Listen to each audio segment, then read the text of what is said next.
Hey, what's up guys? Thank you for tuning in here. Today's video, I'm going to be taking a look at the brand new Transformers Kingdom Core Class Rattrap. This is super exciting for me. I don't know about anybody else, but I was really hoping that the third part of the War for Cybertron trilogy was going to be Beast Wars. I've been really hoping that they would actually touch on a mainline Beast Wars Generations like run of figures. So this is super exciting for me. This is again Core Class, so this is a mix basically of what the Legends and Scout class sizes used to be, so I'm super excited for this. His box kind of came banged up, but I still wanted to show it, especially since this is the first figure in a new line that I'm reviewing. So with all that out of the way, let's go and rip this guy open and see what he's like. Yeah.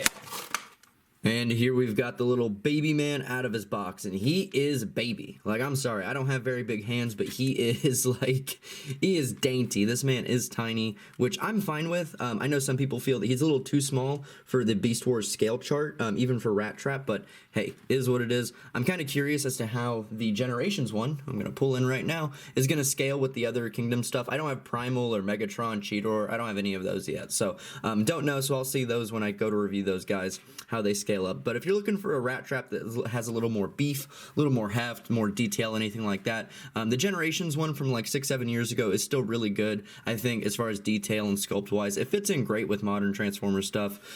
So as long as he's not like towering in scale over everybody else, I think they're gonna look just fine depending on which one you pick.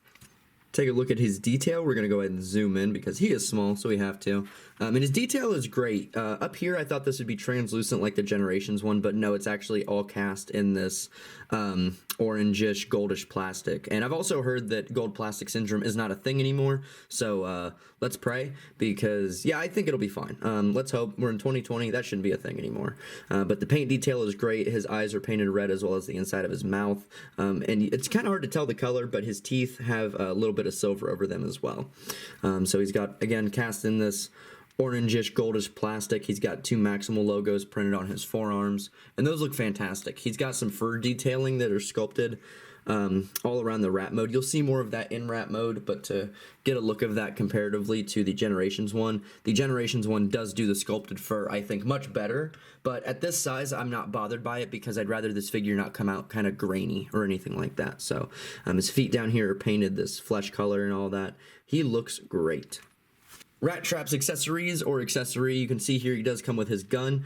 He has some great ball joints. We'll get to his articulation in just a moment, but his ball joints and sculpt really lend himself to holding his gun and everything like that. And I actually didn't think he even came with a gun until I saw the reviews just at that size. So it's really great that he comes with a version of his pistol or rifle, whatever it is at that size. It also has a little port right here. I'm pretty sure you can plug in blast effects from the Siege and Earthrise stuff. So that's really nice. It can plug into either of his hands and get some really good Rattrap action shots. Scott McNeil, Rattrap's articulation here is pretty nice. He has a rotating head. It's a little tight on mine, but that head does rotate 360. It doesn't really get knocked by anything. These shoulders up here are kind of interesting when I saw them. I thought that everybody had them posed wrong, but after, again, the first few reviews, I was like, oh, that's just how they are. So these ball joints like this usually sit in the shoulder sideways, but these ones sit forward. But that still allows for some forward movement in the shoulder, as well as some outward all the way up and everything like that. So that's really interesting engineering for a ball joint shoulder that actually works really well on a figure this size. His elbows are ball jointed, so they rotate all the way around and you're going to get that much bend out of them.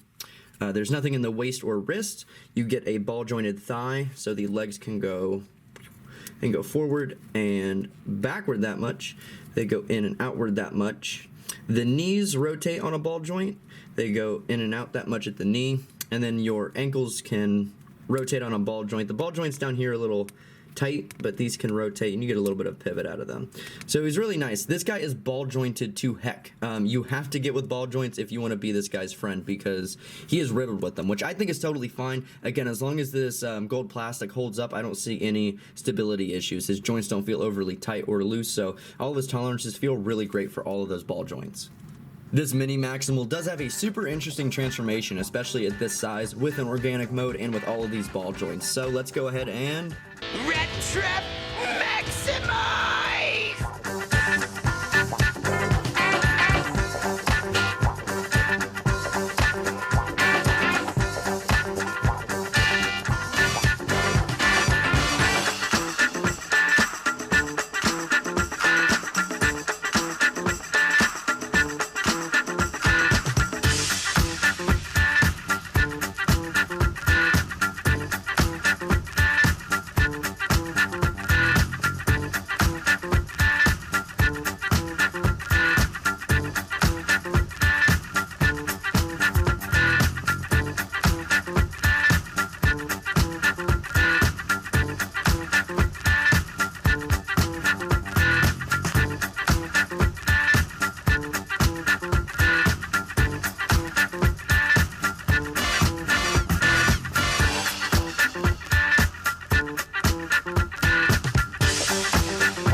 And here is the little baby rat man in his baby rat mode. And I like this mode a lot. I think the only thing that really sticks out about this is that the rat mode doesn't have a lot of articulation. The feet back here are on ball joints, but yeah, no, he can't really do too much, which I'm fine with. I mean, a rat doesn't pose too much anyway. Some people will be bothered by that, but he doesn't do too much less than his original Generations counterpart. The Generations counterpart, he can move his arms and stuff like that back here, or at least in the front, and then these can rotate and these are hinged, so he has more articulation. But the one thing that I did forget about until I made this review is how much I dislike his transformation. Getting him from robot to rat, in my opinion, I've never liked that transformation. It's super kludgy and annoying, and this gold plastic down here, this gold plastic down here seems to stress when doing that. So that is one thing that I really enjoy about this one over this one. When it comes to a Transformers figure, the tactician, the feeling of transforming it from mode to mode is really important to me. So when I feel like I'm not breaking it, it's very important. So I do enjoy this figure a lot. I don't plan to get rid of it, but that has always been my main contention with it, is how kind of fragile it almost feels to get it from mode to mode. This guy, again, he does have some fur detail. You can kind of see him. I'm going to go ahead and keep it zoomed in, but you can see the fur detail compared to the Generations one. So this one still does the texture detail a lot better, but I'm fine with this. Again, at this small size, I didn't want it to come out looking like sandpaper graininess. So there's all of his details. He's got black painted eyes with a little bit of a glare painted in there. His flesh toned feet, and his tail back here. I might paint this tail to look a little fleshy, but hey, other than that, I think this rat mode is pretty good. Some people will be bothered by the hands hanging out back here, but I don't intend to pose him like that, so I'm fine with that. I almost forgot to mention, he does have weapon storage in rat mode. It's pretty funny. You just want to take this square peg over here with this opening in the joint and plug it on in there, and this way you can have I guess a half trans metal Rattrap. But hey, it is what it is. I like weapon storage again more than not, so rat pack and heat is fine with me. Not the weirdest thing that this franchise has ever done.